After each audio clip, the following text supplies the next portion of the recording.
Hello hi my dear student, ತಮ್ಮೆಲ್ಲರಿಗೂ Drona coaching classes YouTube ಚಾನಲ್ಗೆ ಸ್ವಾಗತ. ಈ ದಿನ ನಾವು ಆದರ್ಶ ವಿದ್ಯಾಲಯ ಪರೀಕ್ಷೆಗೆ ಹಾಗೂ ಟ್ಯಾಲೆಂಟ್ ಅವಾರ್ಡ್ಗೆ ಸಂಬಂಧಪಟ್ಟಂತಹ ಗಣಿತ ವಿಷಯಕ್ಕೆ ಸಂಬಂಧಪಟ್ಟಂತಹ ಮೂರನೆಯ ಒಂದು ಪತ್ರಿಕೆಯನ್ನು ಚರ್ಚಿಸ್ತಾ ಹೋಗೋಣ. ಮೊದಲನೇ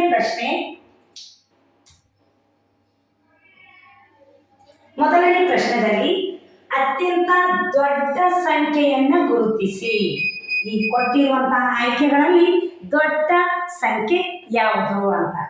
ಹಾಗಾದ್ರೆ ಗುರುತಿಸುವಂತ ಒಂದು ವಿಧಾನ, ಮೊದಲಿಗೆ ಎಲ್ಲ ಸಂಖ್ಯೆಗಳಲ್ಲಿ ಎಷ್ಟು ಅಂಕಿಗಳಿವೆ ಎಂಬುದನ್ನು ಗುರುತಿಸಿಕೊಳ್ಳಿ. ಓಕೆ, ಎಲ್ಲ ಸಂಖ್ಯೆಗಳಲ್ಲಿ 4 ಅಂಕಿಗಳಿವೆ. ನಂತರ ಮೊದಲನೇ ಸ್ಥಾನ ಅಂದ್ರೆ ಗರಿಷ್ಠ ಸ್ಥಾನದಿಂದ ದೊಡ್ಡ ಅಂಕಿಯನ್ನು ಗುರುತಿಸ್ತಾ ಹೋಗಿ 9, 9, 8 ಇದೆ. ಹಾಗಾದ್ರೆ ಈ ಆಪ್ಷನ್ ಸಿ ಏನಾಗುತ್ತೆ, ಕ್ಯಾನ್ಸಲ್ ಆಗುತ್ತೆ. ನೆಕ್ಸ್ಟ್ ಇಲ್ಲಿ ಎರಡನೇ ಸ್ಥಾನಕ್ಕೆ ಹೋದಾಗ ಇಲ್ಲಿ 9 ಇದೆ, ಇಲ್ಲಿ 8 ಇದೆ. ಹಾಗಾದ್ರೆ ಆಪ್ಷನ್ ಬಿ ನು ಕ್ಯಾನ್ಸಲ್ ಆಯಿತು. ನೆಕ್ಸ್ಟ್ ಮೂರನೇ ಸ್ಥಾನಕ್ಕೆ ಹೋದಾಗ ಉಳಿದಿರೋದು ಈ 2 ಸಂಖ್ಯೆಗಳು.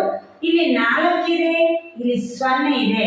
ಹಾಗಾದ್ರೆ ನಮಗೆ ಕೇಳಿರುವಂತಹ ಪ್ರಶ್ನೆ ದೊಡ್ಡ ಸಂಖ್ಯೆ ಅಂದಾಗ ದೊಡ್ಡ ಅಂಕಿಯೇ ದೊಡ್ಡ ಸಂಖ್ಯೆ ಆಗಿರುತ್ತದೆ. ಆಪ್ಷನ್ ಬಿ ಕ್ಯಾನ್ಸಲ್ ಆಗುತ್ತೆ. ಹಾಗಾದ್ರೆ ಸರಿಯಾದಂತಹ ಒಂದು ಉತ್ತರ ಆಪ್ಷನ್ ಎ. ಓಕೆ, ನೆಕ್ಸ್ಟ್ ಪ್ರಶ್ನೆಯನ್ನು ಚರ್ಚಿಸಿದಾಗ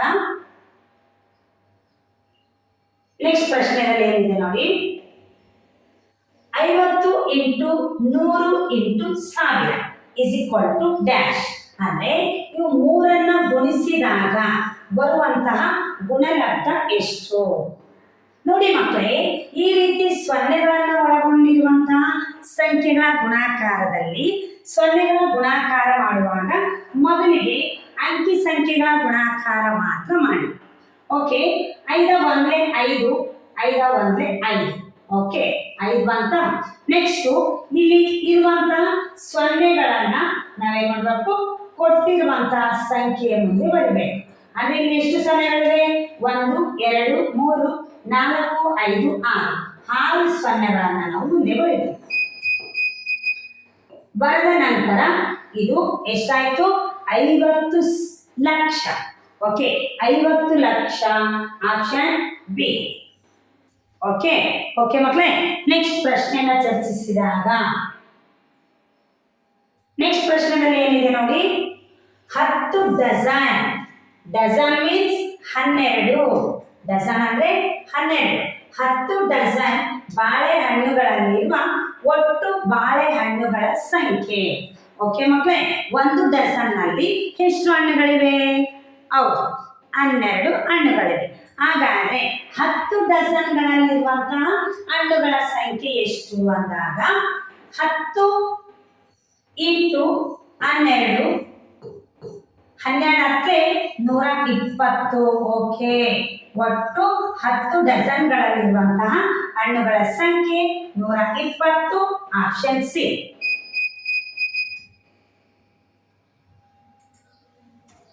ಓಕೆ, ಇಲ್ಲಿ ಒಂದು ವಿಶೇಷವಾಗಿರುವಂತಹ ಒಂದು ಮಾಹಿತಿ. ನಿಮ್ಮ ಒಂದು ಕ್ಷಣದ ನಿರ್ಧಾರ ನಿಮ್ಮ ಮಗುವಿನ ಭವಿಷ್ಯವನ್ನ ಪ್ರಜ್ವಲಿಸುತ್ತದೆ. ಹಾಗಾದ್ರೆ ಕರ್ನಾಟಕ ರಾಜ್ಯದಲ್ಲಿಯೇ ಅತಿ ಹೆಚ್ಚು ಸೈನಿಕ, ನವೋದಯ, RMS, ಕಿತ್ತೂರು, ಮೊರಾರ್ಜಿ ಆದರ್ಶ ಫಲಿತಾಂಶವನ್ನ ನೀಡುತ್ತಾ ಬಂದಿರುವಂತಹ ಅತ್ಯಂತ ದೊಡ್ಡ ಸಂಸ್ಥೆಯಾಗಿರುವಂತಹ ದ್ರೋಣ ಕೋಚಿಂಗ್ ಕ್ಲಾಸಸ್ ನಲ್ಲಿ ನಡೆಯುವಂತಹ ದ್ರೋಣ ಟ್ಯಾಲೆಂಟ್ ಅವಾರ್ಡ್, ರಾಜ್ಯ ಮಟ್ಟದ ದ್ರೋಣ ಟ್ಯಾಲೆಂಟ್ ಅವಾರ್ಡ್ನ ಒಟ್ಟು ಬಹುಮಾನಗಳ ಮೊತ್ತ 2 ಲಕ್ಷ ರೂಪಾಯಿಗಳು.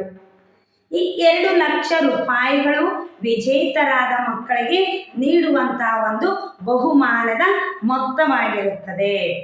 ಹಾಗಾದರೆ ನಮ್ಮಲ್ಲಿ ಟ್ಯಾಲೆಂಟ್ ಅವಾರ್ಡ್ ಪರೀಕ್ಷೆಯನ್ನು ಬರೆದು ಪಾಸಾಗಿರುವಂತಹ ಮಕ್ಕಳಿಗೆ ಪ್ರಥಮ ಸ್ಥಾನದಲ್ಲಿ 60,000, ದ್ವಿತೀಯ ಸ್ಥಾನದಲ್ಲಿ 50,000, ತೃತೀಯ ಸ್ಥಾನದಲ್ಲಿ 40,000, ಚತುರ್ಥಿ ಸ್ಥಾನದಲ್ಲಿ 30,000.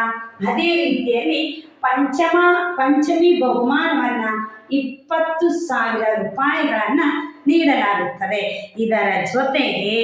ಇದರ ಜೊತೆಗೆ ಪರೀಕ್ಷೆಯಲ್ಲಿ ಭಾಗವಹಿಸಿದಂತಹ ಎಲ್ಲ ಮಕ್ಕಳಿಗೆ ಪ್ರಮಾಣ ಪತ್ರಗಳನ್ನು ನೀಡಲಾಗುತ್ತದೆ. ಹಾಗಾದರೆ ಈ ಪರೀಕ್ಷೆಯನ್ನು ಬರೆಯಲು ಯೋಗ್ಯರು ಅಂದರೆ ಅರ್ಹರು ಯಾರು ಅಂತಂದರೆ 2024-25ನೇ ಸಾಲಿನ 3 ಮತ್ತು 4ನೇ ತರಗತಿಯಲ್ಲಿ ಓದುತ್ತಿರುವಂತಹ ಮಕ್ಕಳಿಗೆ ಇದರ ಅವಕಾಶ ಇರುತ್ತದೆ. ಈ ಪರೀಕ್ಷೆ ನಡೆಯುವಂತಹ ದಿನಾಂಕ 23/3/2025 ರವಿವಾರ ಬೆಳಗ್ಗೆ 11 ಗಂಟೆಗೆ ಈ ಪರೀಕ್ಷೆಯು ನಡೆಯಲಾಗುತ್ತದೆ. ಹಾಗಾದರೆ ಈ ಪರೀಕ್ಷೆ ಬರೆಯುವಂತಹ ಮಾಧ್ಯಮಗಳು ಯಾವ್ಯಾವು ಅಂತಂದರೆ ಕನ್ನಡ ಮತ್ತು ಇಂಗ್ಲಿಷ್ ಮಾಧ್ಯಮದಲ್ಲಿ, ಅಂದರೆ ಕನ್ನಡ ಮೀಡಿಯಂದಲ್ಲೂ ಎಕ್ಸಾಮ್ ಬರೀಬಹುದು, ಇಂಗ್ಲಿಷ್ ಮೀಡಿಯಂದಲ್ಲೂ ಎಕ್ಸಾಮ್ ಬರೀಬಹುದು. ಪ್ರಶ್ನೆ ಪತ್ರಿಕೆಯ ವಿಷಯಗಳು ಅಂದರೆ ಪರೀಕ್ಷಾ ವಿಷಯಗಳು ಯಾವ್ಯಾವು ಅಂದರೆ ಕನ್ನಡಕ್ಕೆ 10 ಅಂಕಗಳು, ಇಂಗ್ಲಿಷಿಗೆ 10 ಅಂಕಗಳು, ಜಿಕೆಗೆ 10 ಅಂಕಗಳು, ಗಣಿತ ವಿಷಯಕ್ಕೆ 10 ಅಂಕಗಳು, ಅದೇ ರೀತಿಯಲ್ಲಿ ಮಾನಸಿಕ ಸಾಮರ್ಥ್ಯ ಅಂದರೆ ಮೆಂಟಲ್ ಎಬಿಲಿಟಿಗೆ ತಕ್ಕಂತೆ 10 ಅಂಕಗಳು, ಒಟ್ಟು 50 ಅಂಕಗಳ ಒಂದು ಪರೀಕ್ಷೆಯನ್ನು ಮಾಡಲಾಗುತ್ತದೆ. ಈ ಪರೀಕ್ಷೆಯಲ್ಲಿ ವಿಜೇತರಾಗಿರುವಂತಹ ಮಕ್ಕಳು ಒಟ್ಟು 2 ಲಕ್ಷ ರೂಪಾಯಿಗಳನ್ನು ತಮ್ಮದಾಗಿಸಿಕೊಳ್ಳುವಂಥ ಒಂದು ಸುವರ್ಣ ಅವಕಾಶವನ್ನು ಈ ಒಂದು ನಮ್ಮ ದ್ರೋಣ ಸಂಸ್ಥೆ ನಿಮಗಾಗಿ ನೀಡಿದೆ. ಹಾಗಾದರೆ ಪರೀಕ್ಷೆ ನಡೆಯುವಂತಹ ಸ್ಥಳ Drona coaching classes, Rampura, HMPU college, Rampura, ತಾಲೂಕು ಮೊಳಕಾಲ್ಮೂರು, ಜಿಲ್ಲೆ ರಾಯಚೂರು. ಓಕೆ ಮಕ್ಕಳೇ, ಎಲ್ಲ ಪಾಲಕರಲ್ಲಿಯೂ ಹಾಗೂ ಪೋಷಕರಲ್ಲಿ ಅದೇ ರೀತಿಯಲ್ಲಿ ಎಲ್ಲ ಶಿಕ್ಷಕರಲ್ಲಿ ವಿನಂತಿಸಿಕೊಳ್ಳುವುದೇನೆಂದರೆ ಈ ಒಂದು ಪರೀಕ್ಷೆಯಲ್ಲಿ ಭಾಗವಹಿಸಿದಂಥ ನಿಮ್ಮ ಮಗುವಿನ ಒಂದು ಪ್ರತಿಭೆಯನ್ನು ಗುರುತಿಸುವಂಥ ಒಂದು ಸುವರ್ಣ ಅವಕಾಶವಿದೆ. ಈ ಅವಕಾಶವನ್ನು ಸದುಪಯೋಗ ಮಾಡಿಕೊಳ್ತೀರಿ ಅಂತೇಳಿ ನಂಬ್ತಾ ಹೆಚ್ಚಿನ ಒಂದು ಸಂಖ್ಯೆಯಲ್ಲಿ ಈ ಒಂದು ಪರೀಕ್ಷೆಯಲ್ಲಿ ಭಾಗವಹಿಸಬೇಕೆಂದು ಹಾರೈಸುತ್ತಾ ಮುಂದಿನ ಪ್ರಶ್ನೆಯನ್ನು ಚರ್ಚಿಸ್ತಾ ಹೋಗೋಣ. 4ನೇ ಪ್ರಶ್ನೆ, 2 ಲಂಬಕೋನದ ಅಳತೆಗಳನ್ನು ಸೇರಿಸಿದಾಗ ದೊರೆಯುವ ಕೋನ. ಓಕೆ ಮಕ್ಕಳೇ, 2 ಲಂಬಕೋನಗಳು ಅಂದರೆ 90 degree plus 90 degree, 90 degree 90 degree is equal to 180 degree. 180 ಡಿಗ್ರಿಯನ್ನು ಹೊಂದಿರುವಂತಹ ಕೋನ ಯಾವುದು ಅಂತ ಕೇಳಿದರೆ ಆಪ್ಷನ್ ಎ ಲಂಬಕೋನ, ಇದು 90 ಡಿಗ್ರಿಯನ್ನು ಹೊಂದಿರುತ್ತದೆ. ಆಪ್ಷನ್ ಎ ಕ್ಯಾನ್ಸಲ್ ಆಗುತ್ತೆ. ಲಘು ಕೋನ 90ಕ್ಕಿಂತ ಕಡಿಮೆ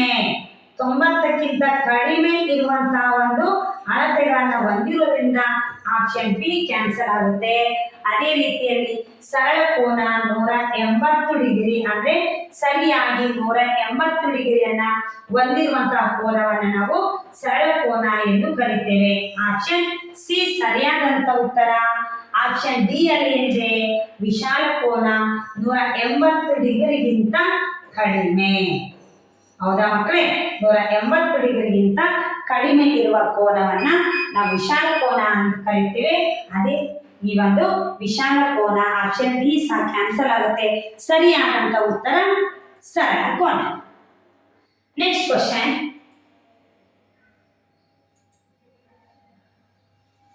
1ರಿಂದ 100ರವರೆಗೆ 5 ಎಂಬುದು ಎಷ್ಟು ಬಾರಿ ಬರುತ್ತದೆ? ಓಕೆ ಮಕ್ಕಳೇ, ಇದು ಒಂದು ಸುಲಭವಾಗಿರುವಂತಹ ನಿಮ್ಮ ಬುದ್ಧಿಯನ್ನು ಚುರುಕುಗೊಳಿಸುವಂತ ಒಂದು ಪ್ರಶ್ನೆ. ನೋಡಿ, 1ರಿಂದ 100ರವರೆಗೆ ಸಂಖ್ಯೆಗಳನ್ನು ಬರಿತಾ 5 ಎಂಬುದು ಎಷ್ಟು ಬಾರಿ ಬರುತ್ತದೆ ಎಂಬುದು ಪ್ರಶ್ನೆ. ಹೌದಾ? ನೋಡಿ, 1ರಿಂದ 10ರವರೆಗೆ 5, ನೆಕ್ಸ್ಟ್ 15, ನೆಕ್ಸ್ಟ್ 25, 35, 45, 50, 51, 52, 53,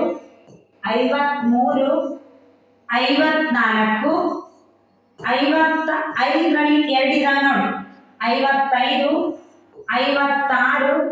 56, 57, 58 59 65 75 85 95. ಓಕೆ, ನೆಕ್ಸ್ಟ್ ಮುಂದೆ ಬರುತ್ತಾ ಹೋದ್ರೆ 105 ಆಗುತ್ತೆ, ಅಂದ್ರೆ 100ಕ್ಕಿಂತ ಕಡಿಮೆ ಇವೆ. ಇವೆಲ್ಲ ಸಂಖ್ಯೆಗಳು ಎಷ್ಟಿವೆ? 1 2 3 4 5 6 7 8 9 10 11 12 13 14 15 16 17 18 19 20. ಓಕೆ, 5 ಎಂಬುದು ಎಷ್ಟು ಬಾರಿ ಬರುತ್ತದೆ? 20 ಬಾರಿ. ಓಕೆ ಮಕ್ಕಳೇ, ನಿಮ್ಗೊಂದು ವಿಶೇಷವಾದಂತಹ ಸೂಚನೆ ಏನು ಅಂತಂದ್ರೆ, 1ರಿಂದ 100ರವರೆಗೆ ಸಂಖ್ಯೆಗಳನ್ನು ಬರೆಯಲು ಹೇಳಿದಾಗ ಯಾವುದೇ ಸಂಖ್ಯೆಯನ್ನು ಕೊಡಲಿ, ಅಂದ್ರೆ 2ರಿಂದ 9ರವರೆಗೆ ಯಾವುದೇ ಒಂದು ಅಂಕಿಯನ್ನ ಕೇಳಿದ್ರು ಅದು 21 ಬಾರಿ ಬರುತ್ತದೆ. ಅರ್ಥ ಆಯ್ತಾ? ನೆಕ್ಸ್ಟ್ ಪ್ರಶ್ನೆ,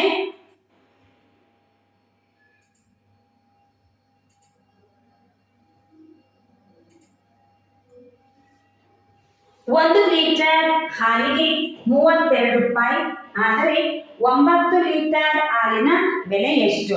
ಓಕೆ ನೋಡಿ, 1 ಲೀಟರ್ಗೆ 32 ರೂಪಾಯಿ ಅಂತ, 9 ಲೀಟರ್ಗೆ ಎಷ್ಟು? 32 9 288. Okay, option B 288. ಇವೆರಡನ್ನ ನಾವು ಗುಣಿಸ್ತೇವೆ.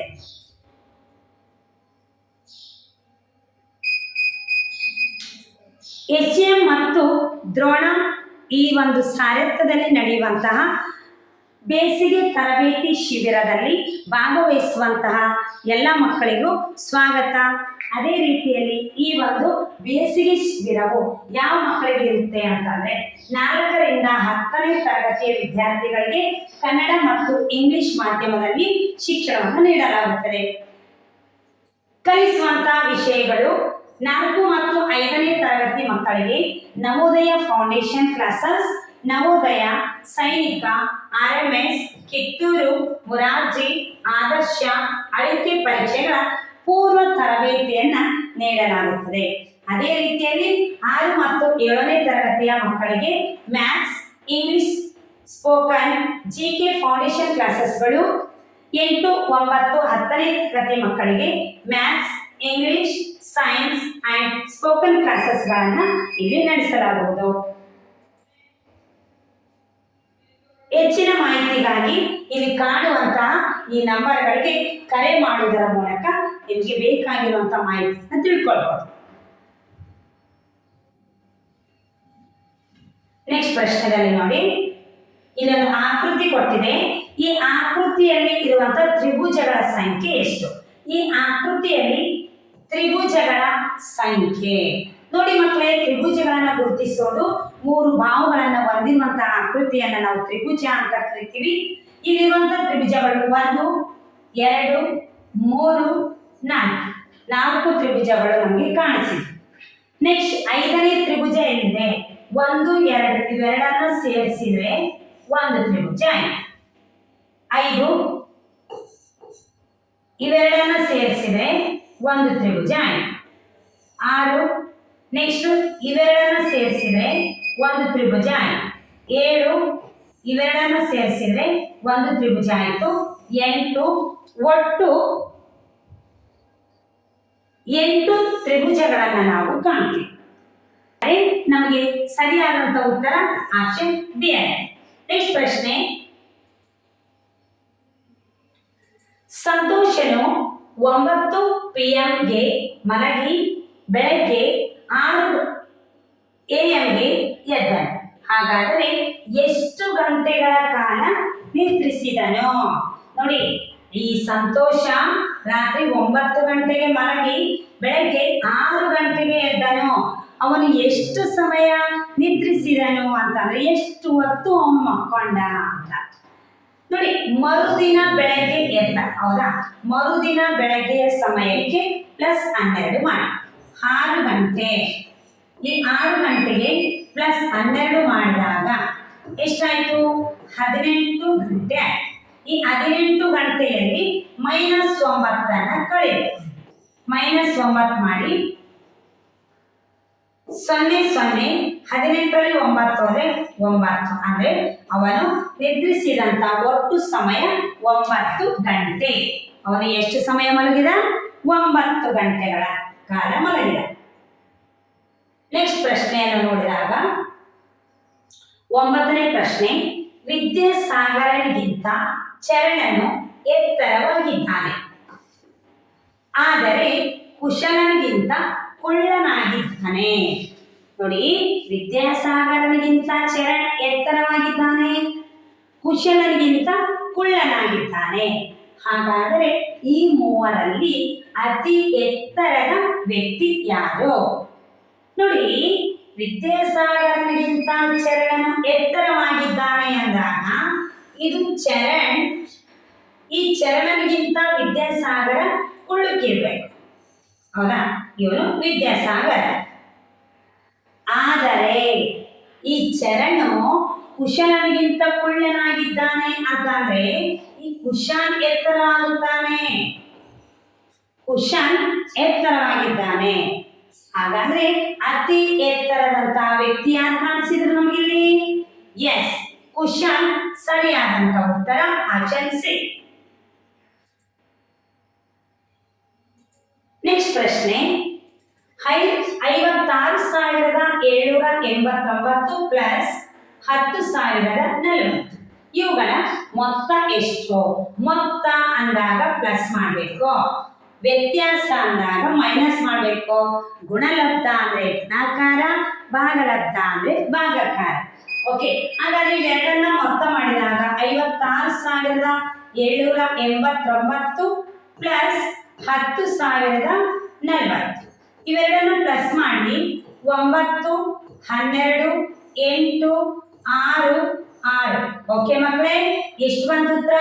66,889. ಸರಿಯಾದ ಉತ್ತರ ಆಪ್ಷನ್ ಎ. ಓಕೆ, ಈ ಪ್ರಶ್ನೆಗಳು ನಿಮ್ಮ ಟ್ಯಾಲೆಂಟ್ ಅವಾರ್ಡಿಗೂ ಜೊತೆಗೆ ಆದರ್ಶ ವಿದ್ಯಾಲಯ ಪರೀಕ್ಷೆಗೂ ಸಹ ಅನುಕೂಲ ಆಗುವಂತ ಒಂದು ಪ್ರಶ್ನೆಗಳು. ನೆಕ್ಸ್ಟ್ ಪ್ರಶ್ನೆ. ಓಕೆ, ನೋಡಿ ಮಕ್ಕಳೇ, ಈ ಒಂದು ದ್ರೋಣ ಕೋಚಿಂಗ್ ಕ್ಲಾಸಸ್ ಚಿತ್ರದುರ್ಗ ಜಿಲ್ಲೆಯಲ್ಲಿಯೇ ಅತಿ ಹೆಚ್ಚು ಈ ಒಂದು ಫಲಿತಾಂಶವನ್ನು ನೀಡುವಂತ ಒಂದು ಸಂಸ್ಥೆಯಾಗಿದೆ. ಯಾಕೆ ಅತಿ ಹೆಚ್ಚು ಸಂಸ್ಥೆಯನ್ನ, ಅತಿ ಹೆಚ್ಚು ಫಲಿತಾಂಶವನ್ನು ನೀಡುವಂತ ಸಂಸ್ಥೆ ಅಂತ ಹೆಂಗೆ ಹೇಳ್ತೀರಪ್ಪ ನೀವು ಅಂತಂದ್ರೆ, ಚಿತ್ರದುರ್ಗ ಜಿಲ್ಲೆಯಲ್ಲಿ ಅಂದ್ರೆ 2023-24ನೇ ಸಾಲಿನಲ್ಲಿ ಚಿತ್ರದುರ್ಗ ಜಿಲ್ಲೆಯಲ್ಲಿಗೆ ಅತಿ ಹೆಚ್ಚು ಅಂದ್ರೆ ಮೊದಲನೇ ರ್ಯಾಂಕ್ ನಲ್ಲಿ ಪಾಸ್ ಆಗಿರುವಂತಹ ಸುದೀಕ್ಷಾ ಕಲೇಶ್ ಇವರು ನಮ್ಮ ಈ ಒಂದು ಸಂಸ್ಥೆಯಲ್ಲಿಯೇ ತರಬೇತಿಯನ್ನು ಪಡೆದಿರುವಂತಹ ಒಂದು ಹೆಮ್ಮೆಯ ವಿದ್ಯಾರ್ಥಿಯಾಗಿದ್ದಾರೆ. ಜೊತೆಗೆ ಈ ಒಂದು ಚಂದನಾ ವಾಗೇಶ್ ಅವರು ಸಹ ಚಿತ್ರದುರ್ಗ ಜಿಲ್ಲೆಗೆ 3ನೇ ರ್ಯಾಂಕ್ ಅನ್ನು ಪಡೆದಿರುವಂತಹ ಒಂದು ವಿದ್ಯಾರ್ಥಿಯಾಗಿದ್ದಾರೆ.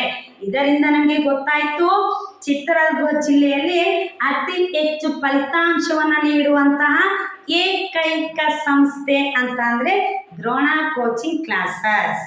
ಈ ಒಂದು ಹೆಗ್ಗಳಿಕೆಗೆ ಪಾತ್ರವಾಗಿರುವಂತಹ ದ್ರೋಣ ಕೋಚಿಂಗ್ ಕ್ಲಾಸಸ್ ನಲ್ಲಿ 2023-24ನೇ ಸಾಲಿನಲ್ಲಿ 42 ವಿದ್ಯಾರ್ಥಿಗಳು ನವೋದಯವನ್ನು ಪಾಸಾಗುವುದರ ಮೂಲಕ ಈ ಒಂದು ಸಂಸ್ಥೆಯ ಕೀರ್ತಿ ಪತಾಕೆಯನ್ನ ಏರಿಸಿದ್ದಾರೆ. ಜೊತೆಗೆ ಸೈನಿಕ ಪರೀಕ್ಷೆಯಲ್ಲಿ 65 ವಿದ್ಯಾರ್ಥಿಗಳು, ಕಿತ್ತೂರಿನಲ್ಲಿ 12 ವಿದ್ಯಾರ್ಥಿಗಳು, ನವೋದಯ ಪರೀಕ್ಷೆಯಲ್ಲಿ 42, ಮುರಾರ್ಜಿಯಲ್ಲಿ 93, ಅದೇ ರೀತಿಯಲ್ಲಿ RMS ಪರೀಕ್ಷೆಯಲ್ಲಿ 72 ವಿದ್ಯಾರ್ಥಿಗಳನ್ನ ಪಾಸಾಗಿ ಈ ಒಂದು ತಮ್ಮ ಒಂದು ಮುಂದಿನ ಶಿಕ್ಷಣವನ್ನು ಪಡೆಯುತ್ತಿದ್ದಾರೆ.